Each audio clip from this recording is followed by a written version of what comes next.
Hello mga dreamers, so nandito ako ngayon. Pauwi na ako sa bahay and kung titingnan nyo, ito, papakita ko. Kumakbang ako, lubog ako, as in lubog.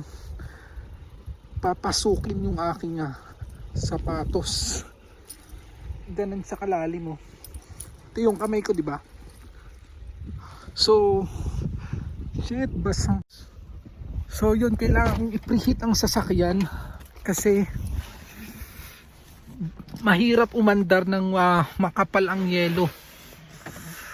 So ito ang sitwasyon namin dito sa Canada during this winter season.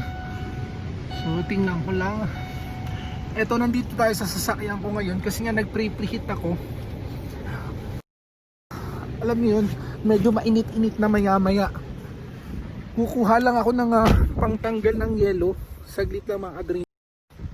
Yan. Shit, hindi na rin mabuksan yung pinto sa likod.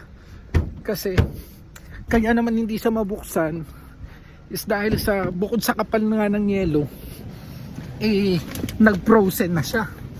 So kailangan ko kumuha dito ng meron ako ditong shit, hindi ko mahanap yung pantanggal ko ng yelo. And sobrang taas, kita nyo naman, di ba?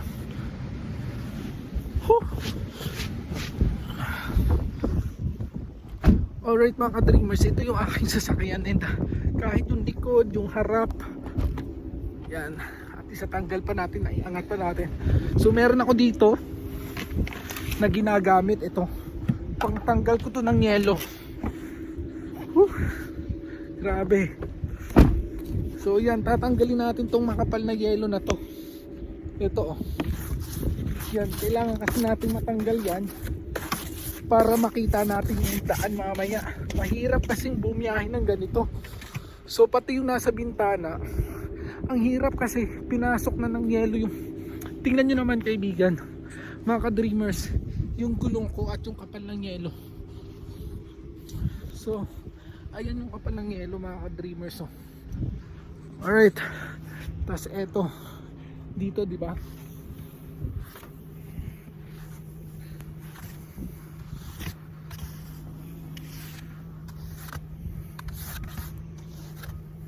Yan, so kailangan malinis natin to.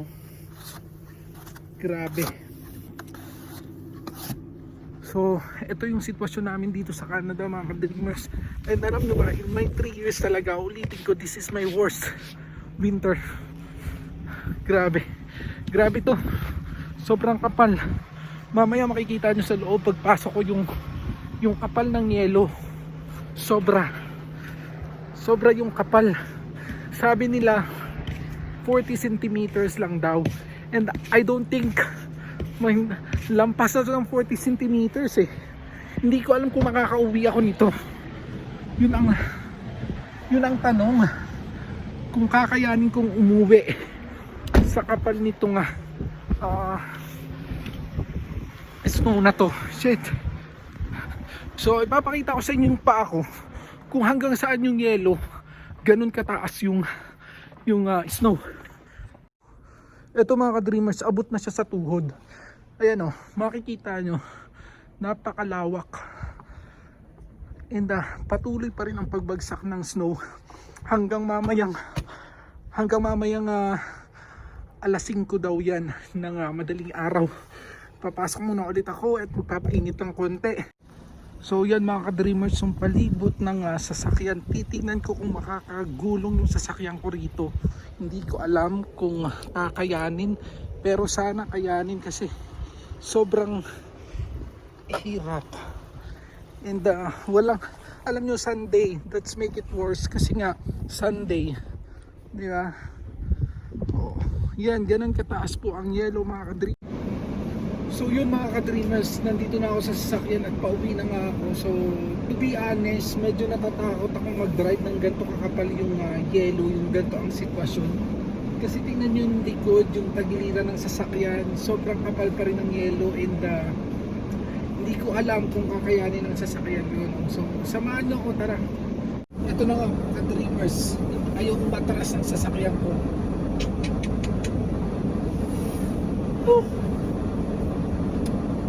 Ulit.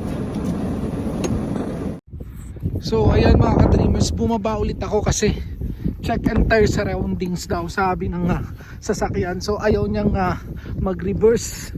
Ang hirap, 'di ba? So kailangan ko itong linisin. Hindi ko alam kung paano ko aalis dito. So ito yung ginagawa ko ngayon. So yan yung ginagawa ko ngayon. Nililinis ko yung entire surrounding ng sasakyan. Kasi ayaw umatras ng sasakyan.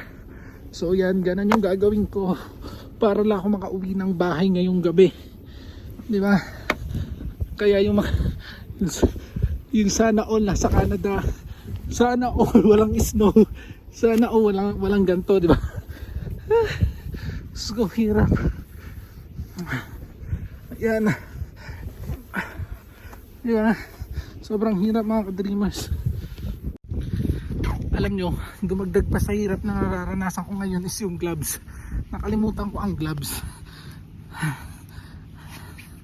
Yan.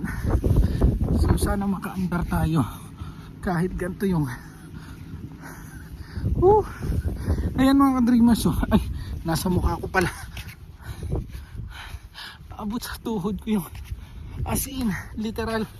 I don't know kung paano yung mga papasok ng trabaho bukas ng maaga, di ba? Alright mga ka-dreamers, let's try it again. So medyo umatras-atras naman yung sasakyan ko, pero stuck na ulit siya. Try ko ulit mag-abante, tapos i-atras ko na lang ulit, pero ayaw niya. Ang masama dito, nasa gitna na ako. Yun, umatras ng konti. Try natin, dahan-dahan lang dapat. Ayaw. Ayaw.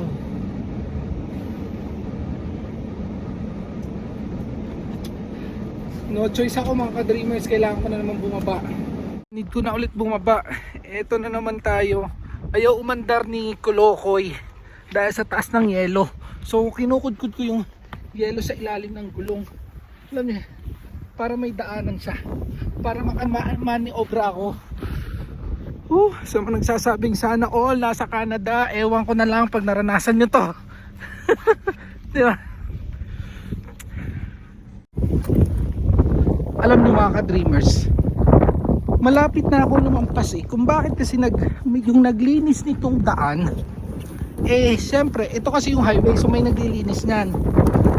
Kaso dito sa kumapal, siyempre dito makapal siya, di ba? Kasi nga, paano hindi sa kakapal, dito lahat pumunta. Alam mo yun, hindi nila kinonsider yung mga sasakyan dyan sa loob. Pero no choice tayo, kailangan natin gumawa ng paraan para makauwi tayo, di ba?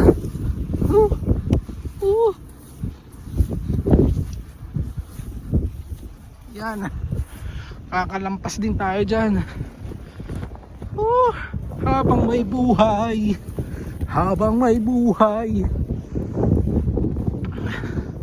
So yan, malalampasan natin yan, diba? Alam nyo, nilalamig ako kanina pero parang nawala na yung panlalamig ko. Okay, try ulit. Hindi ako mawawala ng pag-asa kasi nasa highway na ako Ayun highway na ako. Alright, samahan ako mga ka-dreamers. Tingnan natin kung andar tong sasakyan na to. Alam mo, inilawan ko yung sasakyan ko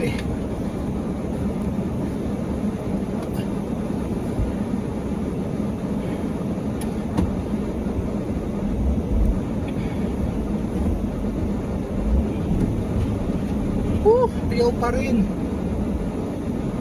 Shit, ang masama dito, may parating na sasakyan. Paano ako dito? Saglit lang. May parating na sasakyan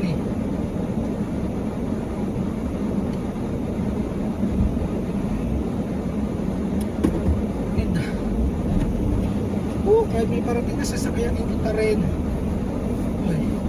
Hanggang ka naman. Yun, umaandar, umuusad. Pag lumampas ako nito, swerte ko kasi highway na. Ayan, thank you so much to all the prayers at tayo po ay umuusad na. Woo! After a long time, ito na. Umusad na tayo mga ka-dreamers. Thank you so much to all the prayers. Talaga naman, struggle is real. Woo! Nakailang baba ako, nakailan ako. Ang problema ko yung pag-uwi sa amin, yung pag-akyat dun sa shit, paano kaya? Yun naman yung problema ko. Abangan nyo kung makakaakyat ba ako dun. Yun yung isa kong iniisip ngayon. Kasi alam nyo, dun sa may amin, paahon.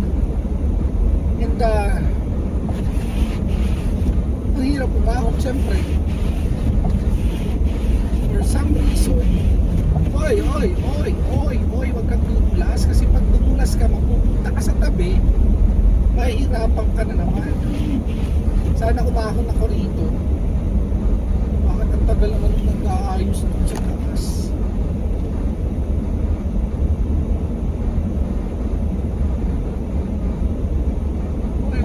Tagal dyan sa taas kasi baka hindi ako umandar. Sus ko, Mariusek. Ayan, sinasabi ko, baka akong tumirik. Ito na siya. Ayan.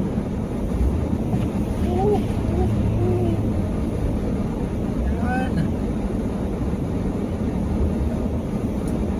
Ang hirap mga ka-dreamers ang ganitong sitwasyon. Alam niyo, in my 3 years here in Canada, ngayon ko lang po na-experience yung ganitong klase ng winter storm. Last year, akala ko course na hindi pa pala. Eto na naman ako, wag kang titigil. Please lang. Please lang. Sus ko. Yun, umandar. Yan. Ay mga ka-dreamers, sa pre-pressure ba kayo dyan sa panunood? Kung ako'y uusad o hindi? Na-pressure na ba kayo? Ayan, kumakalog na ang cellphone. Na-pressure ba kayo dyan panonood? Kasi dahil sa hindi nyo alam kung aandar ba yung aking sasakyan. Kaya, this is the worst winter ko talaga sa totoong buhay. Hindi ko ito makakalimutan. Sobrang hirap oh. Sana wala munang pasok bukas, diba? Yung mga, lalo na yung mga maaagap yung pasok. Ang hirap na, no? Ang hirap na mga ka-dreamers, hindi nila alam kung makakauwi sila or kung ano man. Napakahirap ng ganito. Buti na lang, meron truck sa unahan ko, yung 4x4. Yan, sinusundan ko yung gulong niya at yung ibang gulong na, yung may mga lapat na ng gulong. Doon ako sumusunod ngayon. And sobrang hirap. And dumudulas talaga yung yung gulong ko eh. Talagang kahit kabihin mo, talagang dadalhin ka talaga doon sa gusto niya. Minsan paano kaya ako? Alam niyo, dadaan ako ng downtown. Sobrang hirap.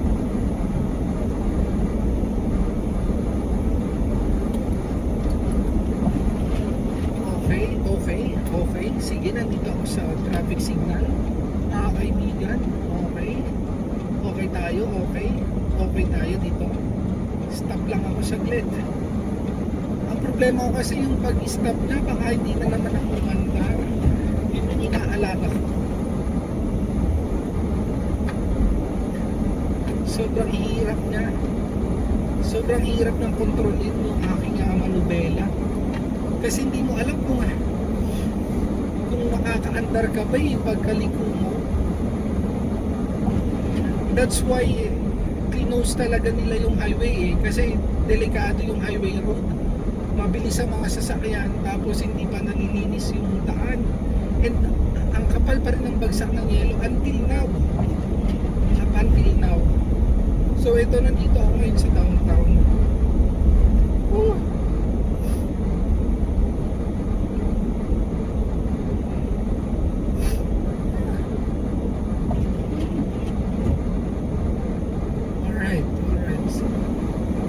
So kung makikita nyo yung pinagdaanan ng sasakyan na nasa unahan, nandun lang din ako.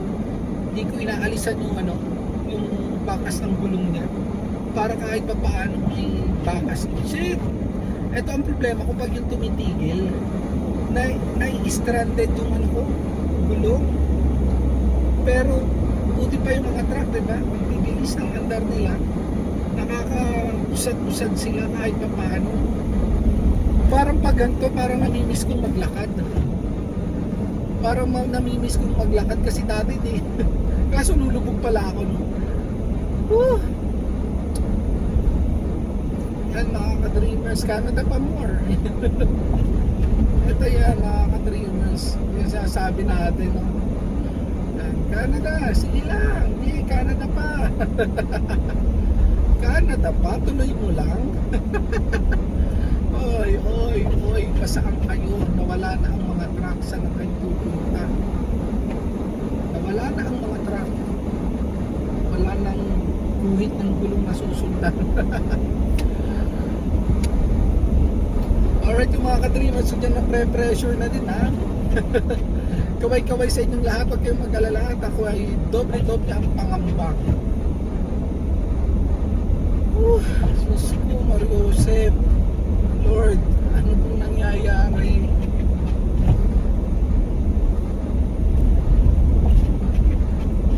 Alam nyo, ang mahirap talaga, na-expect ko na yung sa may amin. Paahon kasi doon. Hindi ako makapag-highway road kasi nga nililinis yung daan. So ang kapal ng nakabalandra. Paano ba to? Pahirapan ng daan.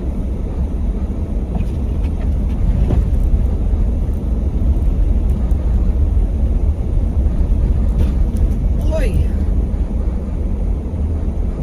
Magandang ilag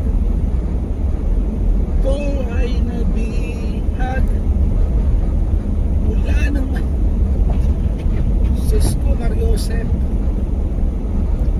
Ito yung problema natin mga ka-dreamers. Malapit na ako, please lang. Isama ka naman, uy. Maawat mahabag ka naman. Maawat mahabag ka naman, please lang.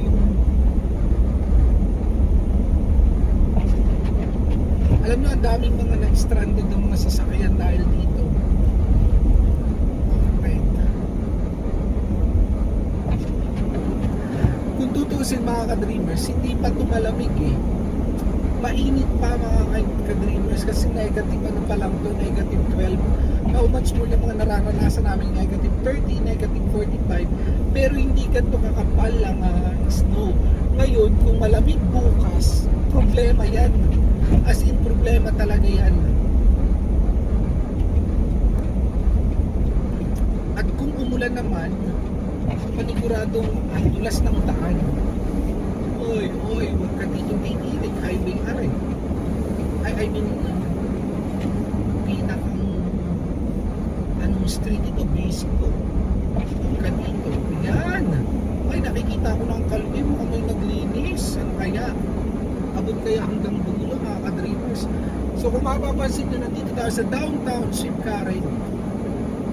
Ito yung downtown Scape. May sasakyan sa likod ko. Medyo ibaba ko na yung camera.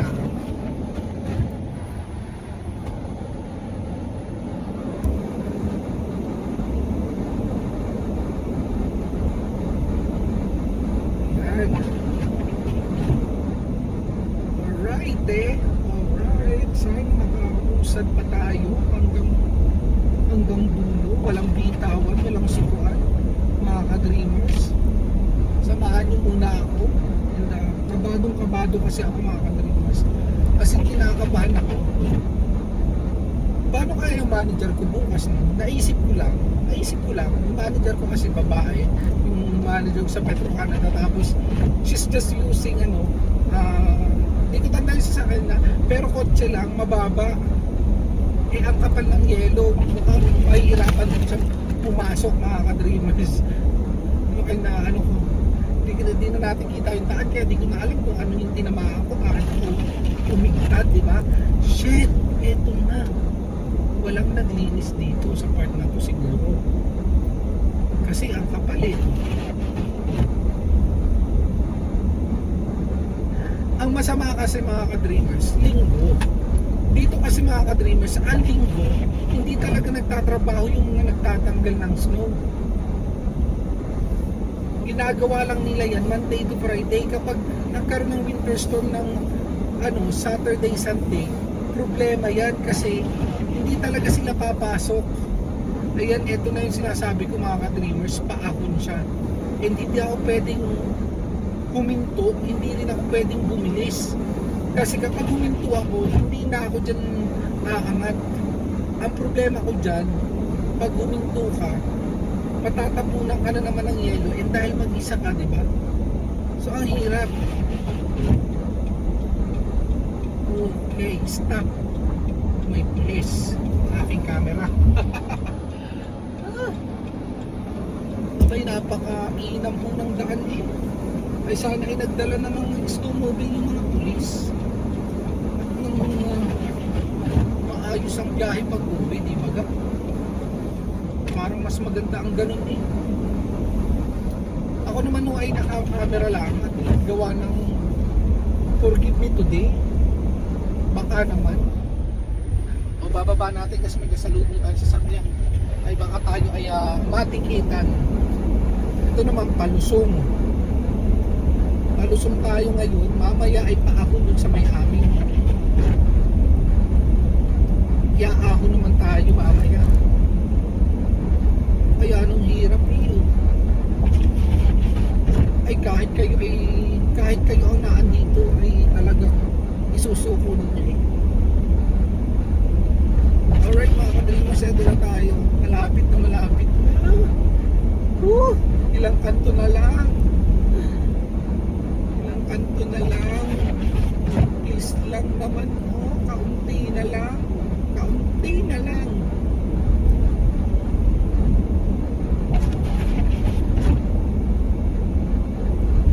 Abay, ang nasa isip ko pa naman kanina ay ako'y lalabas ng hating gabi at ako'y mag-video ay hindi na, nalintikan na at baka hindi ako mandar,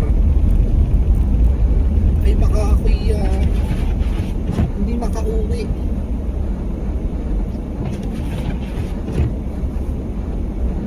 Ang iniisip ko yung mga pumapasok ng madaling araw, mga papasok ng gabi, gano'n. Sana nalinis na to mamaya, no? Sana.